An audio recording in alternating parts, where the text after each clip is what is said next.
Bonjour et bienvenue à un nouvel épisode d'Histoire de père. Merci d'avoir sélectionné notre balado. Je m'appelle Louis-Simon Ferland. Pour ce dernier épisode de la saison, je vous propose un genre de bilan de nos rencontres et de nos discussions sur la paternité en compagnie de mon invité et collègue Xavier Cronstrom-Richard, qui est père de 2 garçons, Émile, 4 ans, et de Laurence, 2 ans. Je retiens qu'il y a un besoin énorme. Il faut permettre aux hommes de jouer avec ces vulnérabilités-là. Puis il y a vraiment des zones à explorer. Puis je trouve que le balado a fait ressortir ça énormément. Puis j'ai envie de l'appliquer à ma propre vie maintenant. C'est un plaisir de vous accueillir une dernière fois cette saison au micro d'Histoire de père. Et aujourd'hui, on termine ce grand tour de piste avec un épisode rétrospectif, mais aussi en poussant la discussion vers les apprentissages qui viennent avec le rôle de père.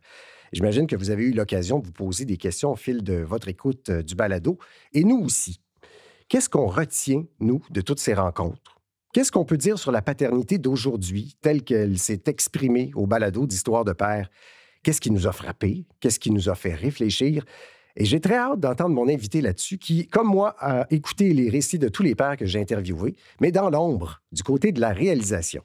Bonjour Xavier! Salut Louis-Simon. Comment ça va? Ça va super bien. Oui, merci de passer de l'autre côté du micro aujourd'hui. Ça fait changement. Xavier, ce que nos auditeurs et auditrices ne savent peut-être pas, c'est que ce balado qui a débuté il y a maintenant presque 2 ans, est réalisé par toi, qui est un jeune père. Et à l'époque, d'ailleurs, tu avais un jeune fils de 2 ans et tu as eu un deuxième enfant juste avant, je pense, notre premier enregistrement de balado. C'est ce qu'on appelle un casting sur mesure. Tu étais un jeune père et tu commençais ton histoire de père. J'imagine que les propos des pères qu'on a reçus ont pu résonner chez toi. Mais avant tout, parle-moi un petit peu de toi.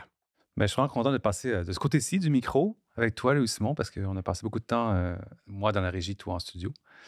Puis j'ai entendu beaucoup de récits de pères et c'est vraiment une chance, je pense, d'avoir fait ça avec toi, avec ces différents regards, ces différentes histoires. Je ne m'attendais pas à passer à ton micro, pour être honnête.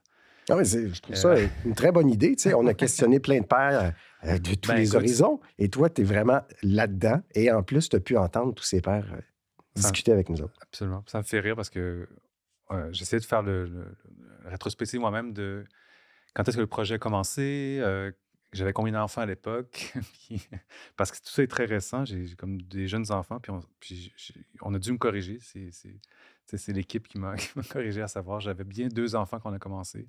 Ouais, des fois, les temps se perdent. Mais ça, c'est normal aussi dans la vie des parents. On va se mélanger dans les dates à un moment donné. Mais il va falloir que je note des dates quelque part parce que tout ça est flou dans les 4 dernières années. Il s'est passé beaucoup de choses, disons. Et peut-être qu'un jour, tu vas appeler tes enfants du mauvais nom aussi.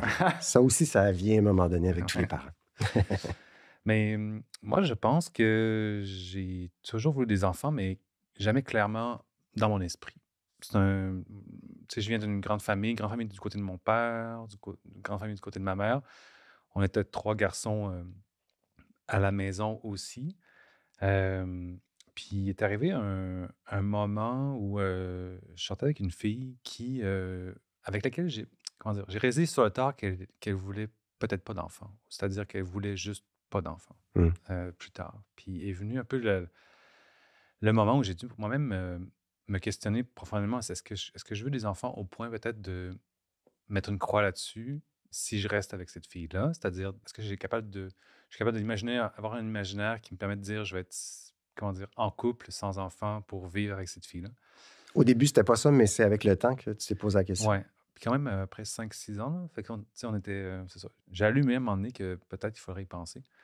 Serait-on resté ensemble et tout ça? C'est une autre question, mais je suis reparti de mon bord. Je suis redevenu célibataire. Je me suis dit non, c'est trop important, je pense, pour moi.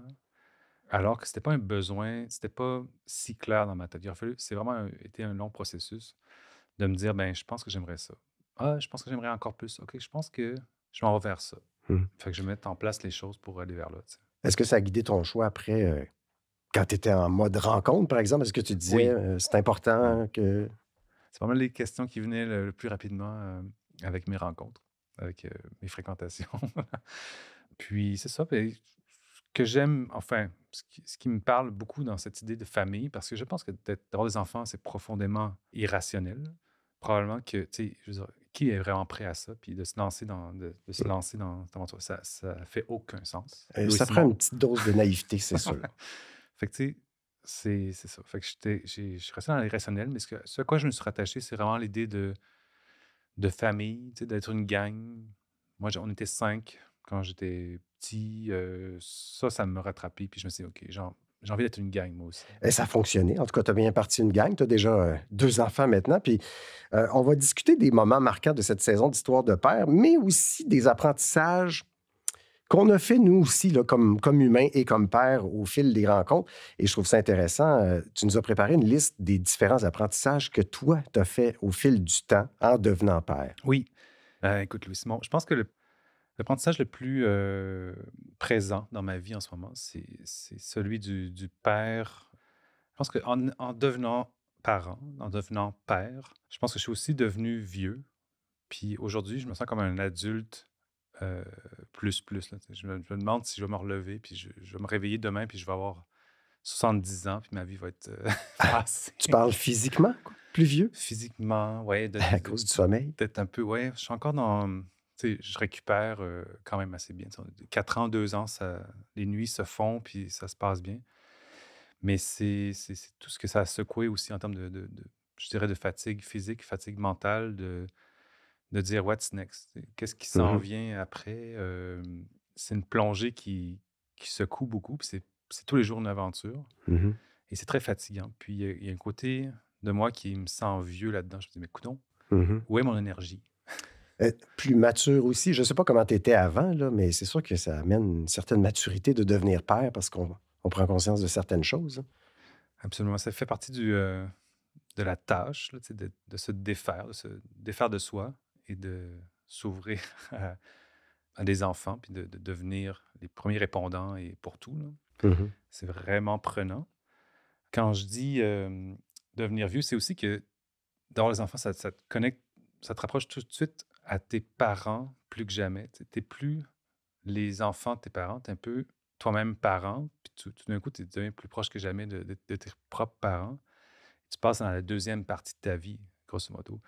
Puis heureusement, j'ai beaucoup d'amis, tu sais, évidemment, qui me disent: «Écoute, relax, l'énergie, c'est quelque chose qui revient».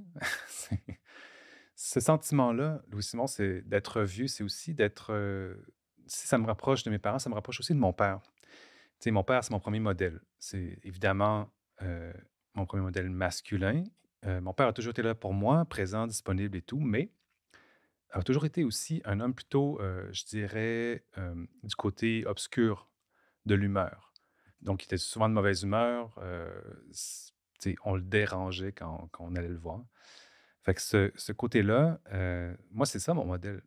Puis je pense que c'est peut-être, on l'a entendu à Histoire de père, mais un modèle de père qui était assez répandu à une certaine époque. Puis ça m'a fait beaucoup réfléchir à ça. Et devenir père, c'est de réfléchir aux vieux modèles de père, donc entre autres le mien, mais à ces modèles-là qu'on doit un peu déconstruire en même temps que nous-mêmes devenons pères et devons nous-mêmes nous construire comme papa. Pour moi, c'est comme j'ai réalisé à quel point c'était un peu le double du travail. Puis je le dis pas au détriment des mères, mais il y a vraiment un gros côté de déconstruction des pères en même temps qu'on se construit une identité de père. Puis je pense que ce travail-là a ajouté de la fatigue un peu de l'arrivée de mes enfants, puis du décollage de ma paternité, puis de toute la petite mmh. enfance. On a eu, Louis-Simon, certains pères qui sont venus à ton micro pour discuter de cette déconstruction des modèles. C'était un peu en sous-texte, souvent dans plusieurs épisodes, mais je pense notamment à l'épisode de Jean-Philippe. Jean-Philippe Plot est passé pour parler de son fils, entre autres, qui adorait son thermos rose qu'il apportait à l'école primaire où il allait. Puis, bon, le thermos était l'objet d'une certaine intimidation. Puis c'était un peu l'objet de son texte qui est venu me livrer. C'est vraiment un épisode super intéressant. Puis on avait aussi l'épisode avec Simon. On retrouvait aussi un père avec Simon qui parlait un peu de à quel point il était en pleine maîtrise de sa paternité, que tout était facile quand leur fille est arrivée. Donc ça, c'est vraiment des épisodes qui m'ont frappé sur ce thème-là des modèles masculins. Puis je pense aussi à l'épisode de François, tu sais, père d'un bébé aux besoins intenses qui est venu à ton micro, Louis-Simon, pour, parler vraiment de son chemin de père, parsemé d'embûches, là. C'est vraiment, assez difficile avec beaucoup de batailles intérieures. Puis, enfin, il a vraiment parlé de ça à ton micro, de manière très, très humble et franc.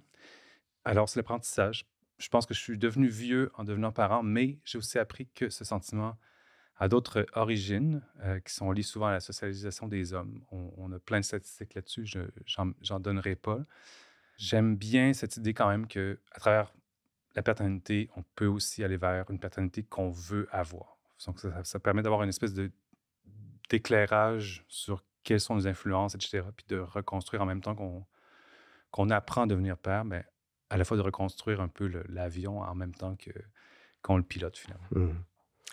On apprend à devenir père, puis on apprend à devenir, parent, c'est-à-dire de faire partie d'une équipe, parentale. Donc, c'est un sujet qui est revenu aussi à quelques occasions, ça, le couple ou l'équipe parentale. Ouais, gros apprentissage ça aussi, c'est à quel point tu vas avoir besoin de ta copine, ta blonde, puis que tu vas avoir besoin de te reposer sur elle à un niveau inconcevable. Je veux dire, quand tu rencontres quelqu'un, tu te dis pas: «Hey, on va vivre des tempêtes», mais à ce niveau, quand on va avoir, des enfants plus tard, mettons. C'est quelque chose qui est qui est juste du domaine de l'inconcevable.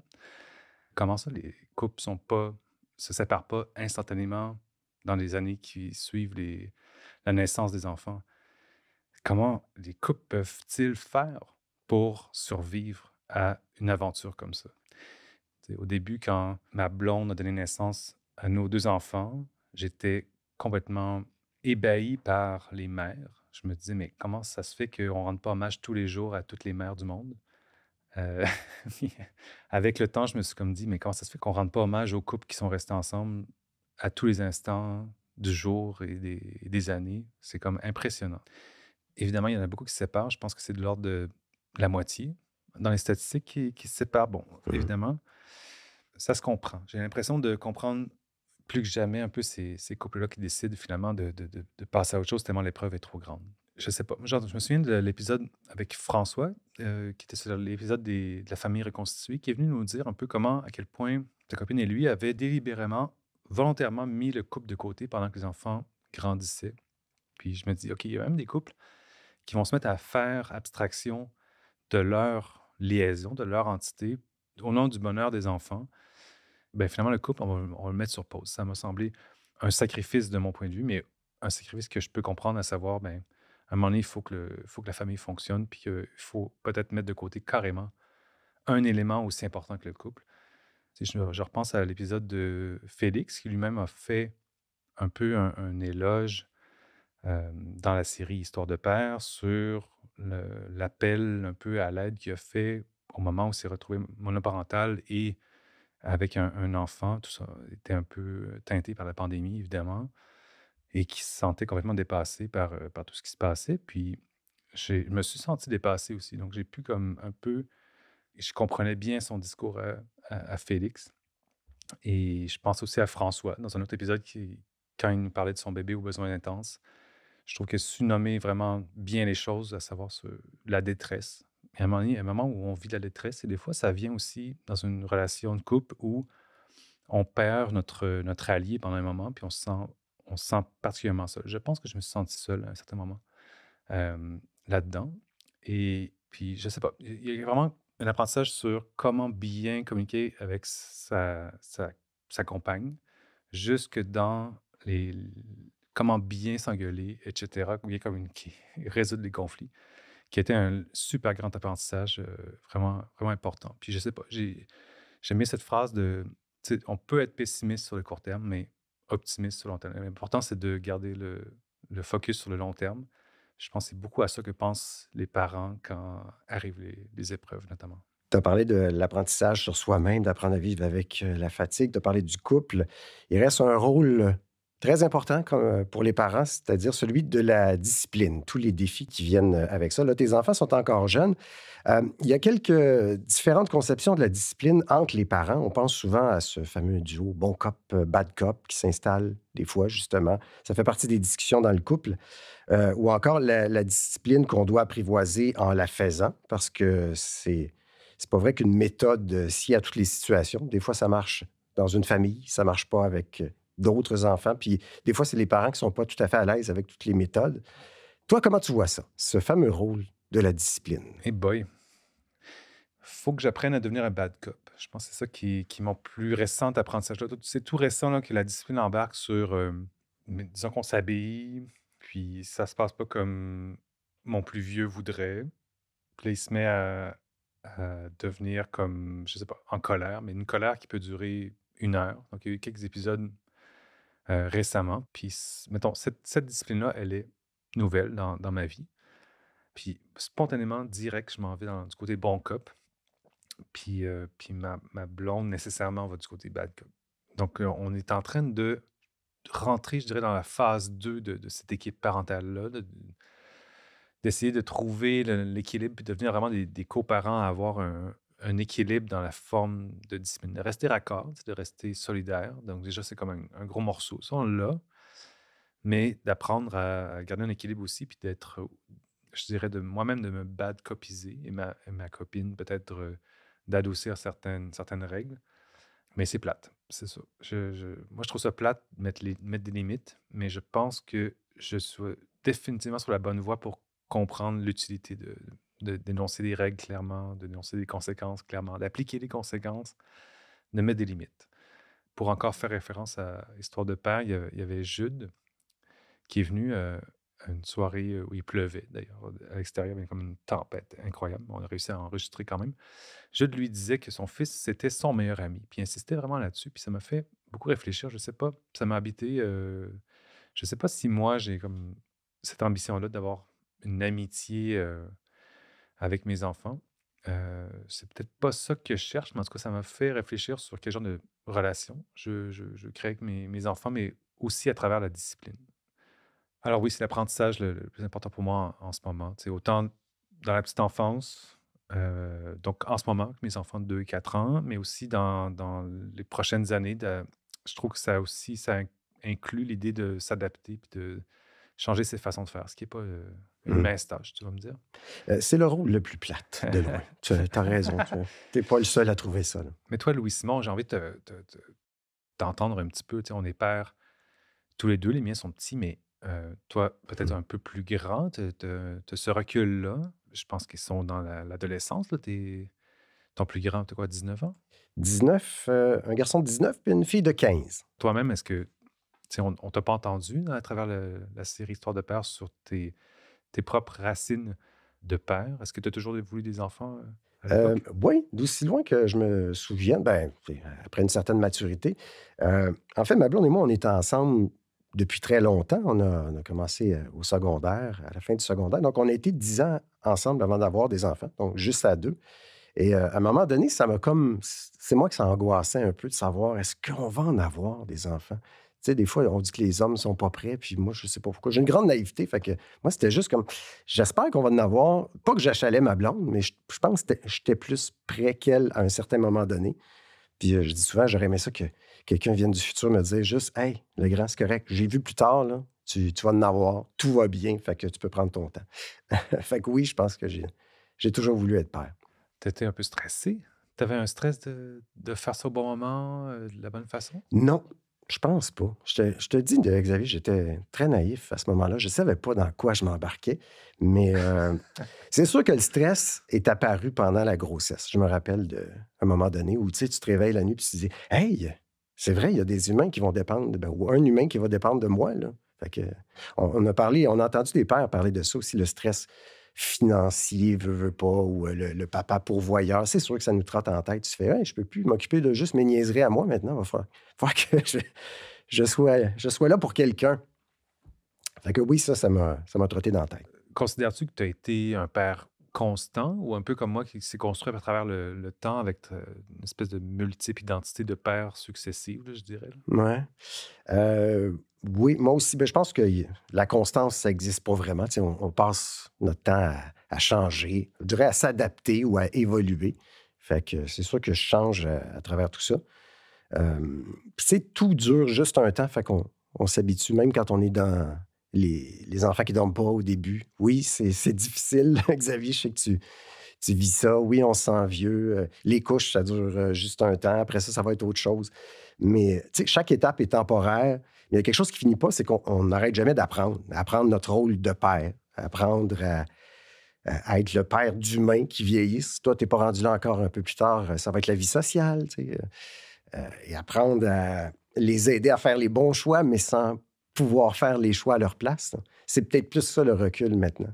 Fait que c'est d'apprendre à gérer ses propres émotions, ce que je savais pas quand j'avais 2 ou 3 ans d'expérience comme père.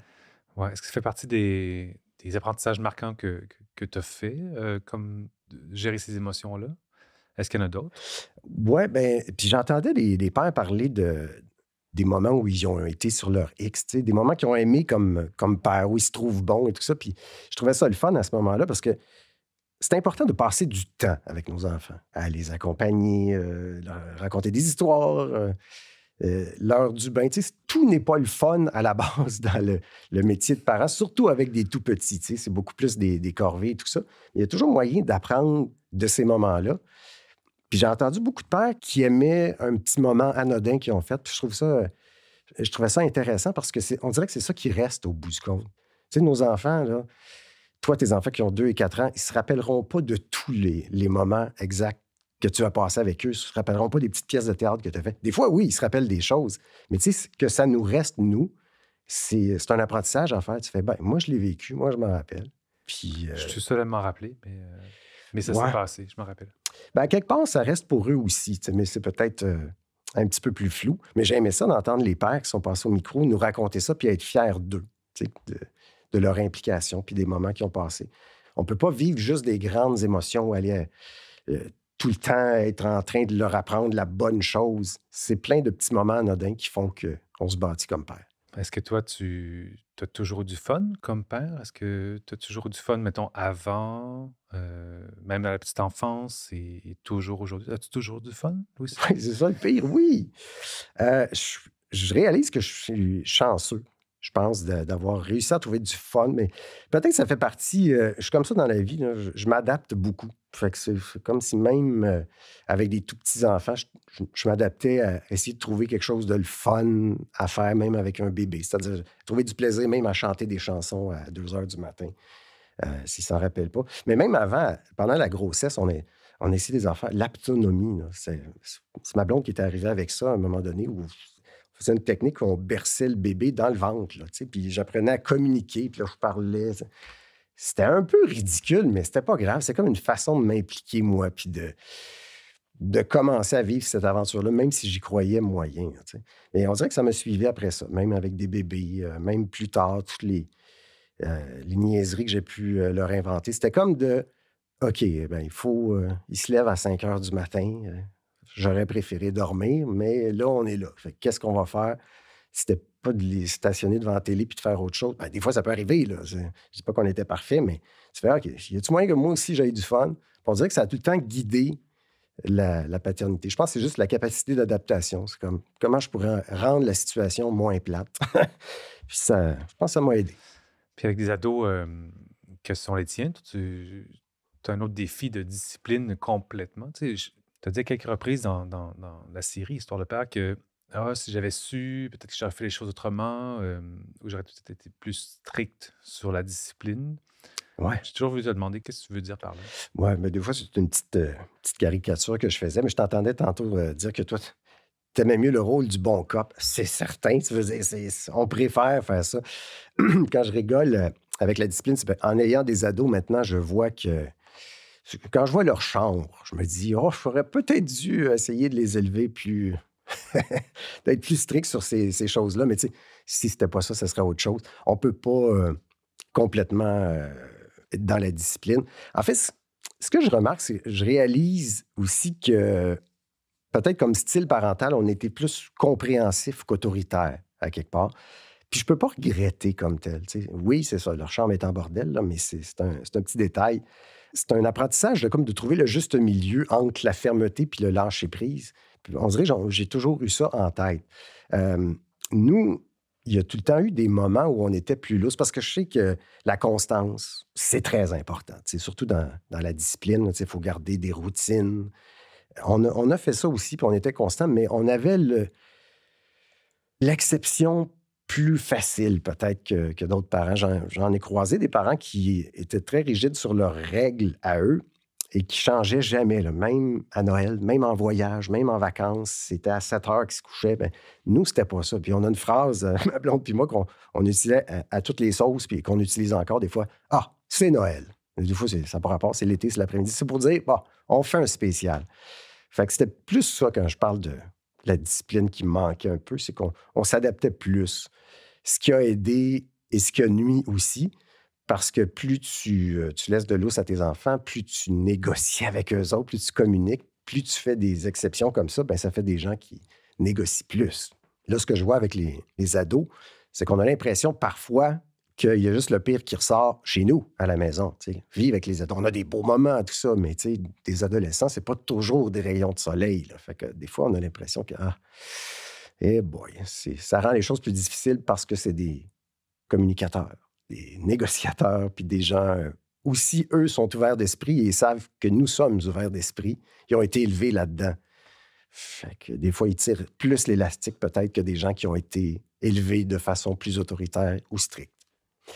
Mais toi, je retourne le micro. Je suis trop gêné de parler, Xavier. Est-ce qu'il y a des moments où toi, avec tes 4 ans d'expérience comme père, tu te sens bien, que tu te sens sur ton X? As-tu une anecdote où tu t'es senti particulièrement bien et fier de toi comme père? Certainement, ben, tu sais, je me suis rendu compte que je chantais un peu tout le temps, dès les premières semaines, premiers jours, premières semaines, premiers mois de vie de mes enfants, tu sais, même pour rendre les moments moins plates, je me mettais à délirer, puis à chanter toutes les tunes de François Pérusse mélangées avec, je sais pas, du Richard Séguin, puis je sais pas, La Poune, puis toutes les chansons d'enfants que les enfants aiment bien à cet âge-là.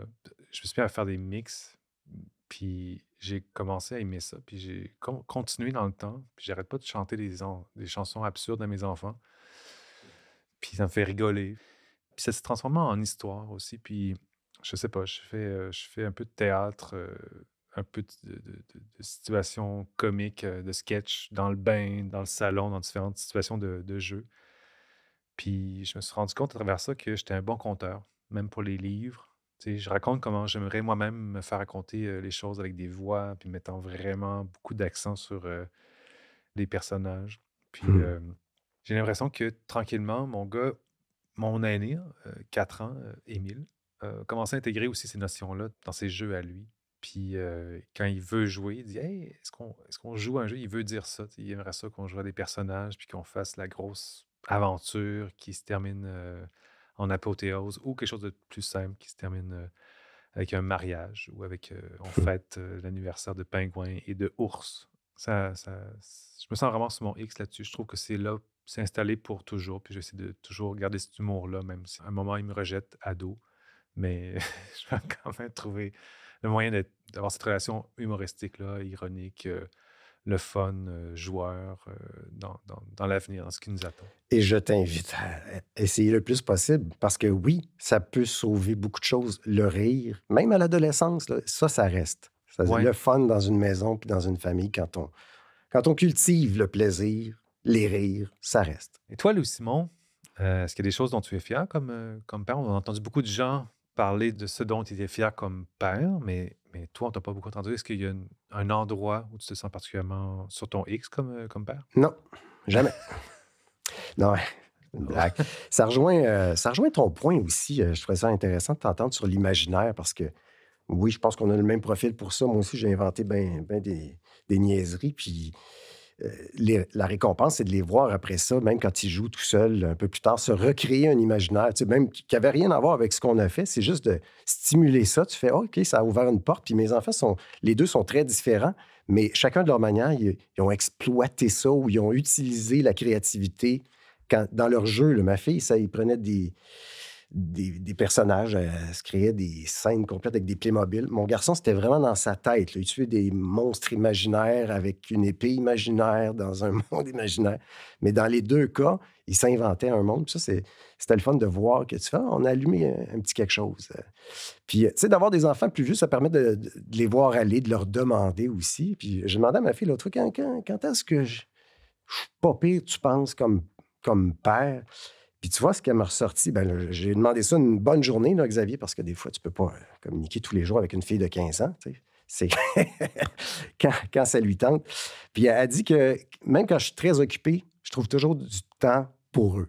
Tu sais, réparer quelque chose, aller les chercher. Puis tu sais, je grogne, là, quand je lâche mon ordi, mais je finis toujours par faire. Puis ça a été comme ça quand il était petit, ça a été comme ça pour les devoirs à l'école. Tu sais, même sans avoir le temps, on dirait que c'était comme...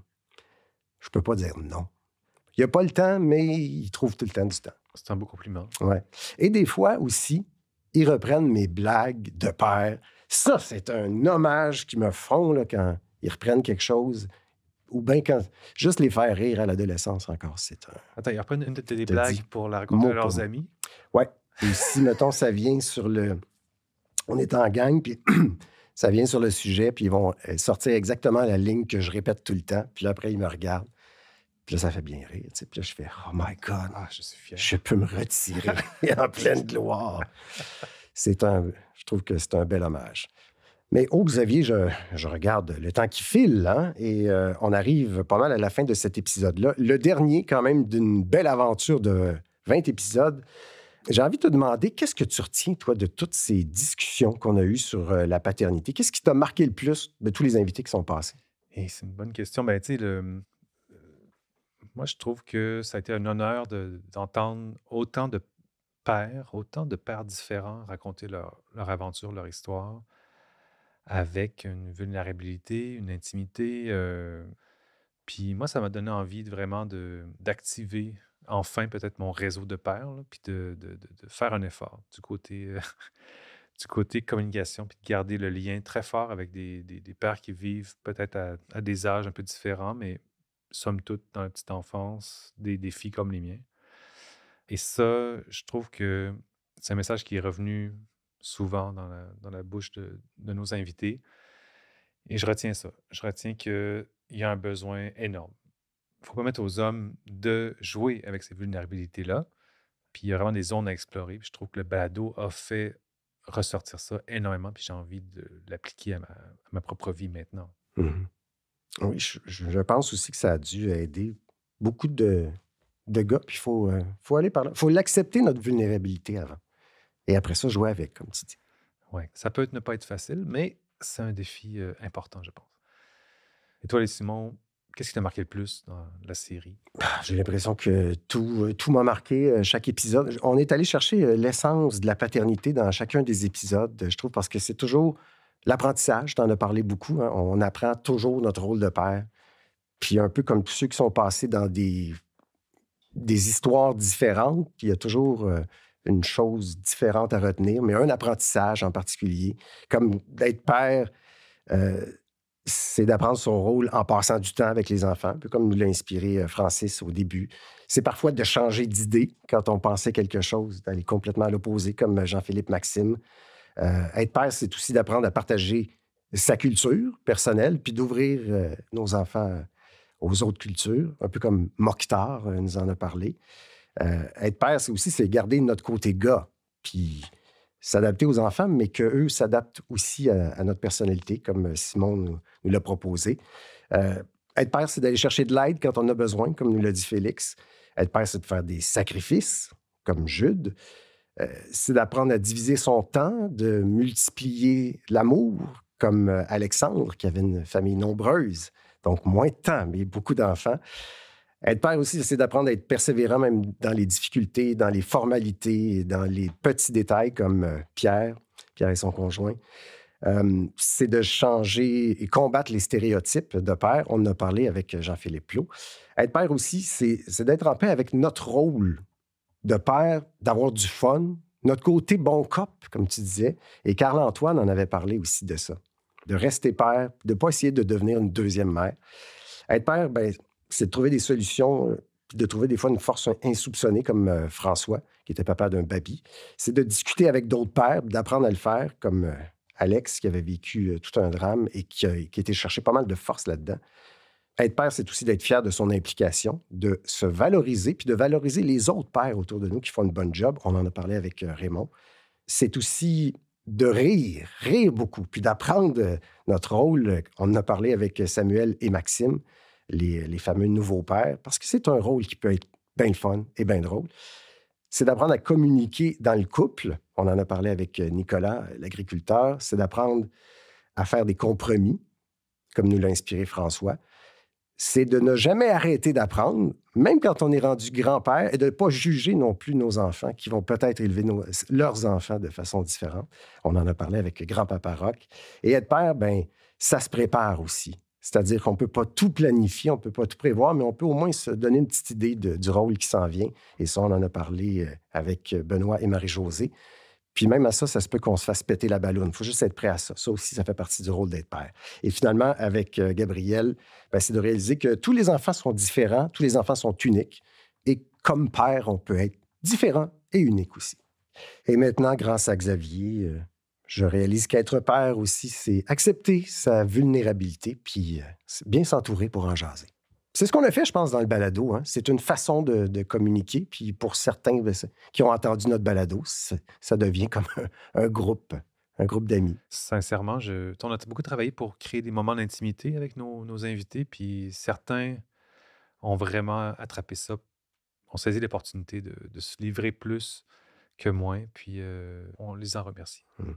Puis c'est à mon tour de te remercier d'être passé de Ça fait l'autre côté plaisir, du micro puis d'être venu partager ton histoire de père et toutes ces belles découvertes et ces beaux apprentissages. Merci beaucoup de ton accueil. Merci. Et surtout, un grand merci à vous d'avoir écouté 1, 2 ou 20 épisodes d'Histoire de père. On s'est lancé dans cette aventure-là sans trop savoir quel impact on aurait, puis on était vraiment enchantés de constater votre intérêt pour nos discussions sur la paternité. Puis je pense d'avoir fait avancer la vision de la paternité, puis d'avoir aidé certaines personnes. Alors, Histoire de père, c'est un balado de Naître et Grandir qui est produit en collaboration avec la maison de production Grand Public. Je vais en profiter pour remercier toute l'équipe. Julie Fortier, entre autres, qui est rédactrice en chef de Naître et Grandir. Merci à Lélia Métivier, à la coordination et à la recherche. Merci à Charles Saint-Amour et à Vincent Blain du studio Madame Wood. Et merci aux réalisateurs de cette série de balados, c'est-à-dire toi, Xavier Cronstrom-Richard. Merci et bravo. Ça fait plaisir et je profite de l'occasion pour te remercier également pour l'animation, Louis-Simon. C'était un plaisir et un privilège. Je m'appelle Louis-Simon Ferland. Je vous rappelle que si ce n'est pas déjà fait, vous pouvez découvrir tous les épisodes de notre balado sur votre plateforme audio préférée et bien sûr sur notre site naîtreetgrandir.com/balado. Je vous souhaite de belles histoires de père et à la prochaine.